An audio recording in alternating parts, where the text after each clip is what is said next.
Paulo, tudo bom, Paulão? Olha aqui. Eu faço o possível para manter na frequência positiva e geralmente dá certo. Mas quando vejo uma injustiça, tudo muda. Me sobra um sentimento de revolta muito forte. Mas isso é uma coisa que precisa se ligar. Eu também tenho um pouco. Mas eu me revolto com algumas atitudes. Revolta é uma palavra um pouco forte, mas é mais ou menos por aí. Às vezes eu estou assistindo uma coisa, por exemplo, é difícil não se revoltar com o maltrato de um bichinho ou alguma outra coisa que a gente chega por aí, né? Ou injustiças e tal. É difícil, muito difícil. Crianças e tal. Mas eu tento entender onde eu estou. Eu vou falar, ó, cara, eu tô aqui, tá? Eu, eu não posso. O que eu vou fazer? Porra, é ruim ficar lúcido muitas vezes. Às vezes você tem vontade de jogar alguma coisa para baixar a lucidez até. Porque é difícil manter essa mente mais observativa o tempo todo. Mas é importante que eu te fale o pensamento correto. É onde nós estamos. Era assim antes de você chegar, Paulo. Eu falo isso para mim. É assim agora e vai continuar depois que nós formos. Se a gente ficar aqui somente sofrendo, essa energia, por mais entendível e até melhor, por mais empática, ela não é útil. Ela é uma energia que perturba o ambiente. É uma energia de dor, de sofrimento, de revolta, de baixa frequência, é mais um umbral. Então, que eu penso, olha, velho, eu não posso fazer muito, né? Tem muitas coisas que vão baixar na minha frequência, tentam baixar, tá? O tempo todo. Um comentário, às vezes eu lembro dos meus cachorrinhos que ficaram no Recife, às vezes eu lembro da minha mãe, ou de situações de infância. Eu sempre trago para cá e falo, ó, eu ouvi esses dias uma coisa do mentor que vai servir para vocês. Eu tenho certeza que eles falaram comigo na mente assim, bem calmo.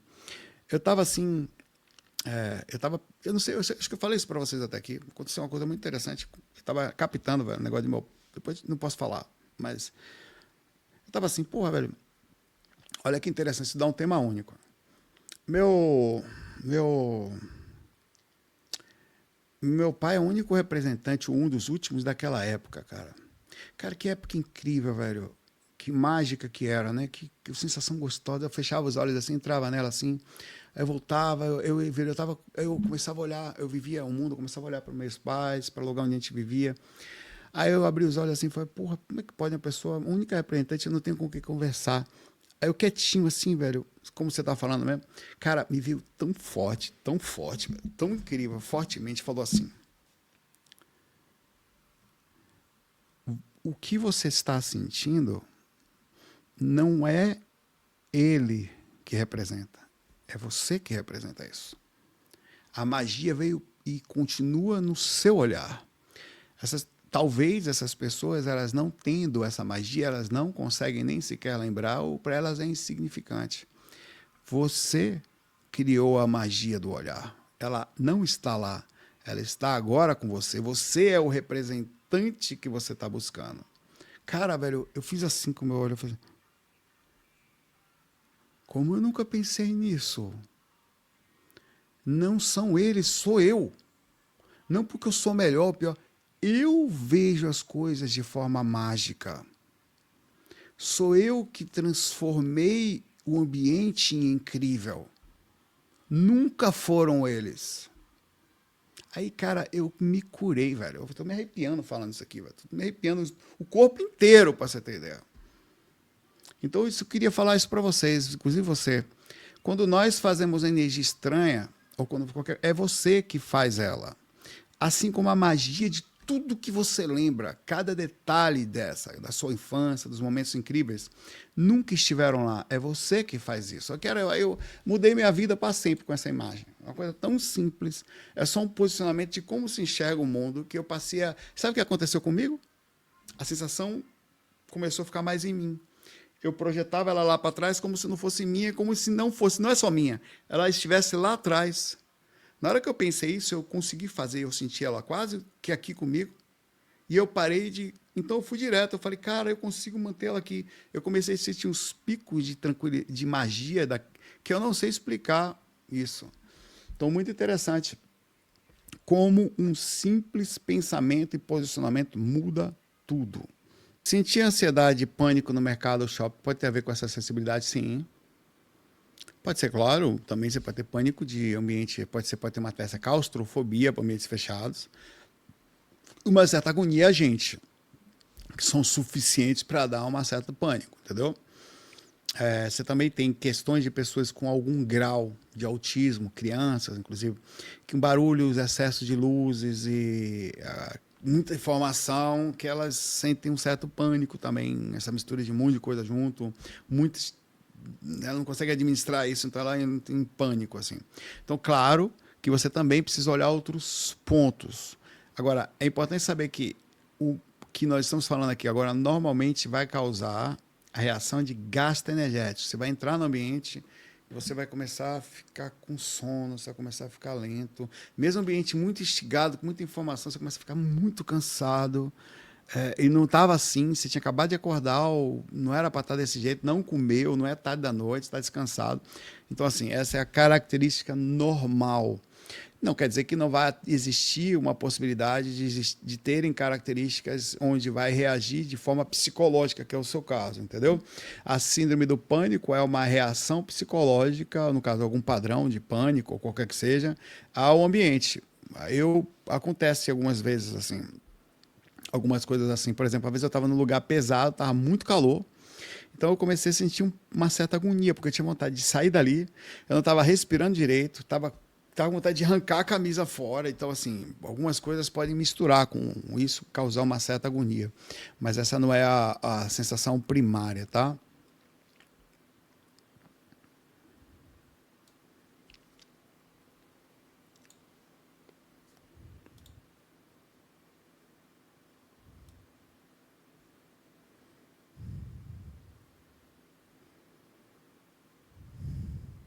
E aí, Lennon, tudo bom? Lennon fala aqui, Saulo, um relato espiritualista médico. Já passei por psiquiatras doidaços.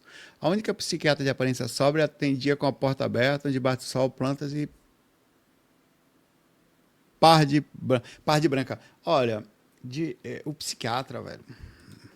Até o psiquiatra que eu falo, ele comentou comigo, né, das energias, né? Que ele tenta se compor mesmo. Como é que faz para se compor energeticamente? Fui lá, a gente conversa junto, ele me ajuda muito, mas a gente acabou fazendo amizade. Então, a gente às vezes faz uma sessão, ele fala, me trata, e em algum momento a gente para e fica batendo um papo sobre espiritualidade e tal. É, sobre isso, né? Então, sobre compensar a história, ele fala das energias, de como as pessoas são energeticamente compensar, como elas compensam, como a psique desarmonizada faz com que as pessoas fiquem com a aura muito ruim. Então ela chega perto. Então o ato dessa psiquiatra acontecer isso é porque ela, como deixava o sol bater, porta aberta tinha plantas, a energia circulava, ela provavelmente não era só, ela tinha conhecimento do processo. Ela tinha uma noção que isso acontecia, então o ato de ela também fazer isso, ela tinha ações espirituais nela, provavelmente, ela tinha conhecimento sobre isso. Então ela diminuía muito o ambiente, melhorava muito, fazia com que o ambiente. Eu acho que nessa questão de psiquiatria tinha que tomar bastante cuidado com essa questão da psique.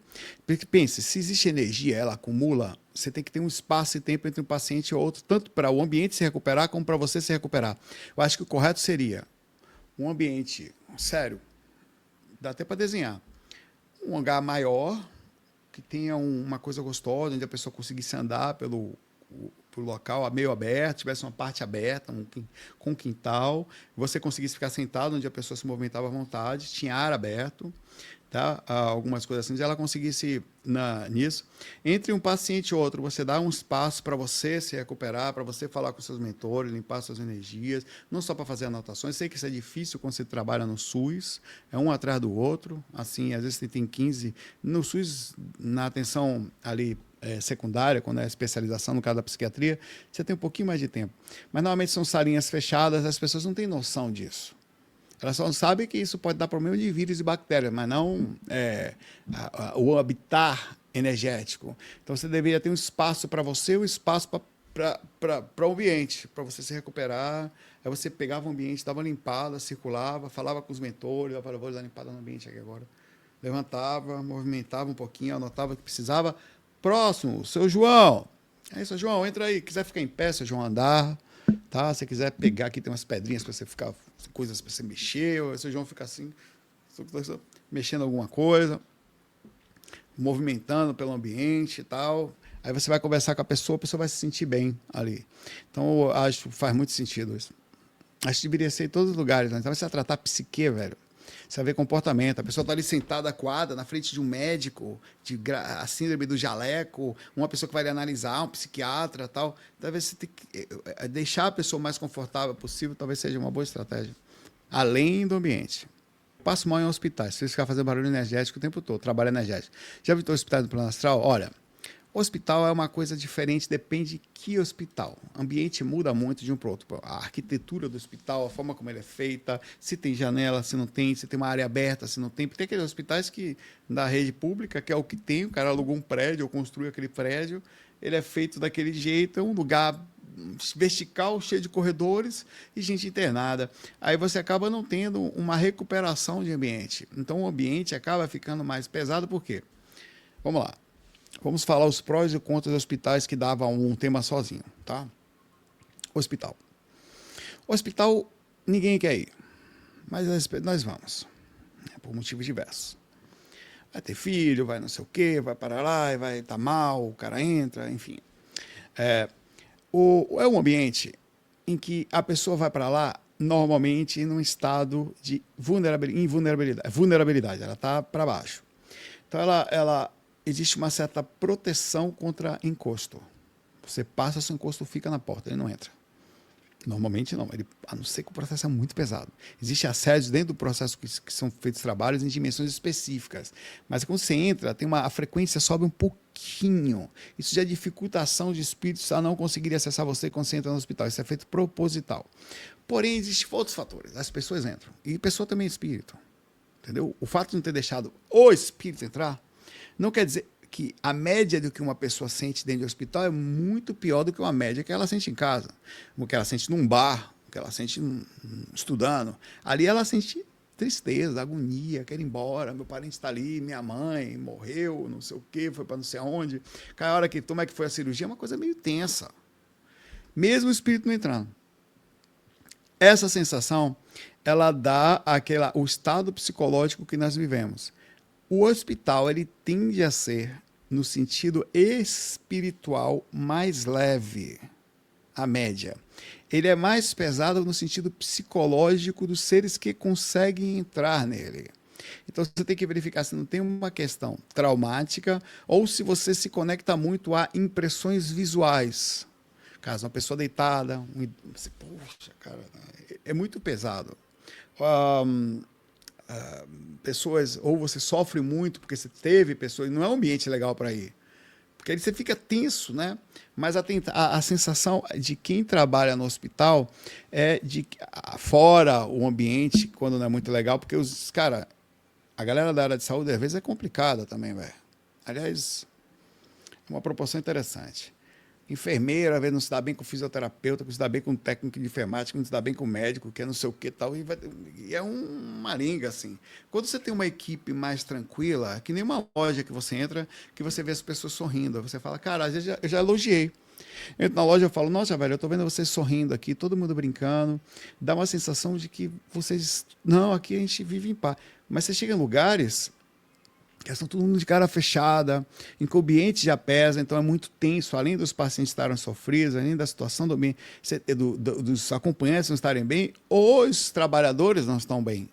Então a gestão do ambiente não está legal, isso tudo é muito importante. A gestão inclui esse ambiente, criar a forma mais tranquila, de dar um ambiente mais leve possível para você conseguir trabalhar ali dentro. Se deixar o ser humano à torta e à direita fazer o que? Se não tiver uma regra bem feita, ou se tiver gente que se sente muito importante, tiver muito poder, foi dado a determinadas pessoas que não têm um controle emocional muito bom, o ambiente vai ficar horroroso. Basta ter uma pessoa na liderança que não tem capacidade de verificar isso. Ela vai acabar com o ambiente. Então, isso tudo vai criar essa... Então, a característica de um hospital, no geral, ela tende a ser um pouco melhor, por causa da não entrada de frequências mais densas ali, de espíritos. Mas, ainda assim, você tem uma certa... E é necessário que haja proteção, né, velho? Você entrou no hospital vulnerável, tá doente, mas se deixa o obsessor passar, velho? É preciso fechar a porta energética para que ele não chegue na porta do leito ali, a não ser que seja uma coisa horrorosa. É que nem assim, na UTI não entra qualquer um. É o acompanhante em horário específico ou se você estiver com criança. Não é tão simples. para chegar ali e ficar naquele ambiente. O ambiente é protegido até mesmo de pessoas. E essa mesma coisa acontece espiritualmente. Só que, infelizmente, aí entram todos esses outros fatores que vai fazer com que você sinta isso, né? A gente tem que aprender a não deixar as pessoas nos acessarem, tá? Não deixar. Alma cebosa, comportamento, gente estranha, cara feia, gente errada, falta de ética. Né? Tem lugares que são muito difíceis. Tem pessoas que não conseguem nem olhar na cara, velho. E a energia é horrível delas, a forma como elas agem constantemente, o ar de superioridade, é uma disputa. Só pegar aqui quem é enfermeiro, quem é técnico, vai ver, esse cara aqui, não são todos lugares massa, velho, mas tem pessoas difíceis, velho. Esses lugares onde você tem, cara, as profissões onde você tem, ó, engenheiro, as três mais direito, apesar da galera do direito, de engenharia e de medicina, tem outros lugares, mas essa energia é muito forte. Esses três aí. Talvez por serem as três profissões regulamentadas no Brasil mais antigas, né, em faculdades. Antigamente, se você fazia engenharia, você fazia direito ou fazia medicina. Ou essa era técnico, curso técnico. Não existia profissional dessas coisas antigamente. Essas eram as três mais intensas. Haverão outras, existem complicadas, tá?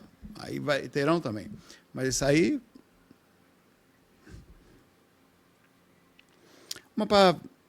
Cor de roupa protege? Não. Muito pouco, quase nada. Então por que não? As pessoas usam branco por uma questão de sensação de você conseguir ver. Por exemplo, a minha blusa pode estar aqui, você não está vendo se ela está ou não com uma mancha. Você consegue olha, está branco, o cara lavou o jaleco ali, dá para ver, né? É uma questão disso. Então, a roupa não é suficiente. Não é isso que vai mudar em nada a sua energia, velho. Tá? Nem roupa, nem nada. Nem esparadrapo, botar aqui no... Psicológico. Feito placebo. Se você acredita, melhora, tá? Eu estou com coisa aqui, estou protegido. Se você acreditar, aquilo pode criar uma força por causa da sua mente. Da forma como você se... Por exemplo, eu acredito que estou feliz hoje. Tomei um remédio, ó. Estou feliz, tal, estou inteligente, estou pá. Isso aqui aumenta automaticamente minha capacidade. Entendeu? Se você pode fazer o que você quiser. Roupa é só que deu corpo, né? É uma visão aqui que você tem de cor e beleza, ou não, ou cultura em cima do que é o que, mas ela não tem alteração nenhuma sobre você. Se isso fosse verdade, pessoas têm variações de cores, de pele, cor de bichinho, diferença nenhuma. É só psicológico.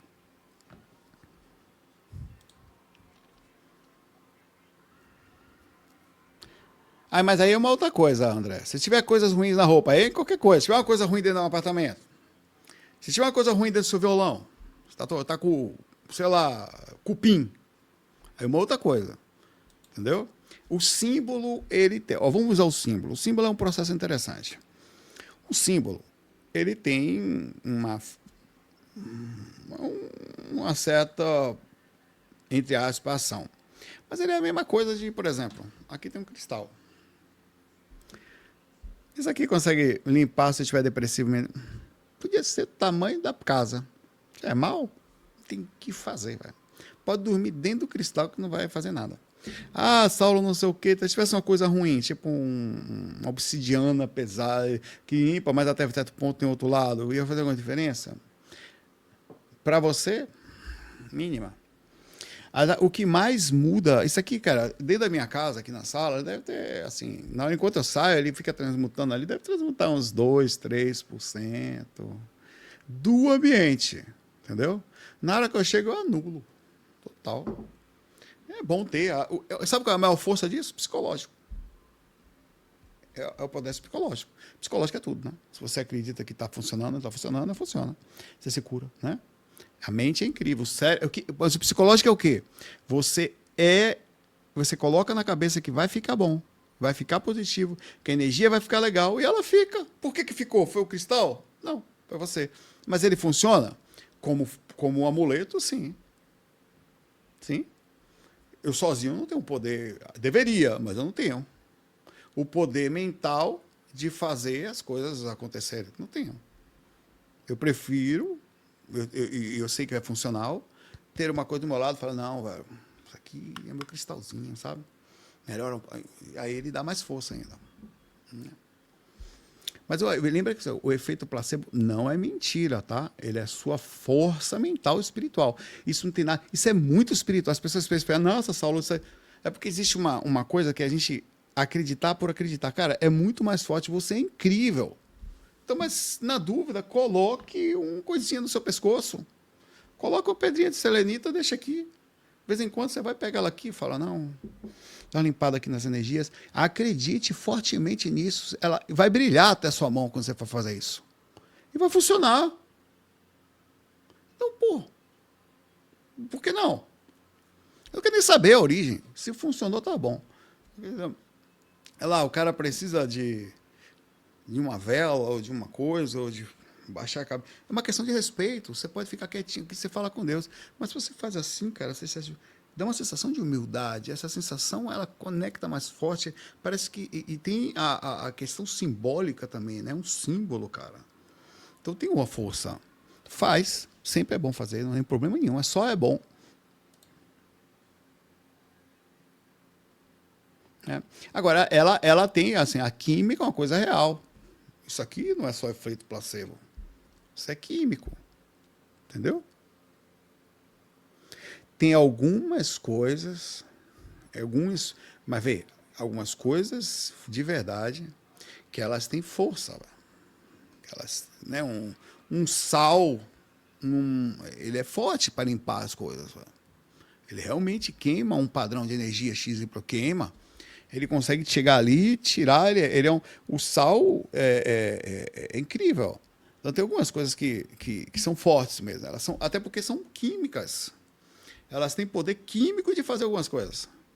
Então, existe coisas funcionais no meio disso. O que a gente tem que ficar ligado é o que realmente funciona e o que não é. É como eu falo, os laboratórios eles têm um problema seríssimo. Seríssimo. Imagine você, eu preciso criar um comprimido. Vou lhe dar. Um comprimido desse aqui é meio perigoso, né? Supositório. Preciso criar um comprimido que tenha uma funcionalidade acima de 50%, uma eficácia. Porque o efeito placebo chega a 50%, para ver. Quer dizer, ele precisa funcionar com mais de 50% das pessoas que usem para ter eficácia. Então é uma coisa que, realmente essa substância vai fazer com que entre lá na COX-1, COX-2, COX-3 e vai passar, vai tirar essa dor de cabeça. Um wine, vai tirar. Não há dúvida, isso aqui vai abrir a recepção da sua célula para a glicose entrar e vai melhorar a diabetes. Então, não é uma questão. Existe ciência no meio da coisa. Que quando diz ciência é saber. Eu tenho ciência que isso como funciona. A gente muitas vezes não tem ciência, por exemplo. Infelizmente, a gente não tem muita ciência para algumas coisas. Mas não quer dizer que eles não sejam funcionais. São. Mas a gente não sabe a eficácia perfeita, a porcentagem disso ainda. É por isso que é importante falar. E tudo é muito espiritual. É muito legal isso, que é espiritual pra caramba isso. Não saímos nem um pouco da espiritualidade, pelo contrário, entramos mais nela ainda tentando não fazer com que a gente viva no mundo somente da ilusão, das coisas impermanentes, abstratas, pisando no chão de forma legal, usar de forma extremamente inteligente.